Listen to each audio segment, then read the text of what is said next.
Kung ganito ba naman kaganda at kabongga ang inihain sa iyong tinapay, kakain ka pa ba? Talaga namang metikuloso ang pagkakagawa. Parang blank canvas ang bawat tinapay.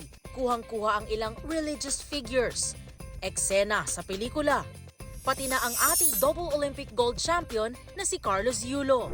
At ang mga pinagkakatiwalaang mukha ng GMA Integrated News.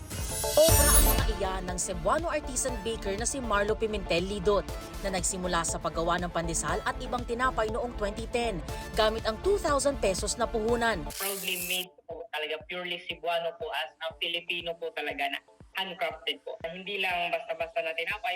Pwedeng magpagawa at magpa-customize sa kanya ng mga artisan bread sa halagang 1,200 to 1,500 pesos.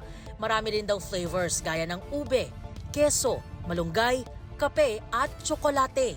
Perfect ding pang regalo anumang okasyon, lalo na ngayong Kapaskuhan. Pwede po nating isi-serve or pwede po nating as a gift po during birthdays or any occasions, Father's Day, Mother's Day. Nangangarap pa rin daw siyang magkaroon ng mas malaking pwesto at mapalago ang negosyo para mas maraming makatikim ng kanyang mga obrang fantastic.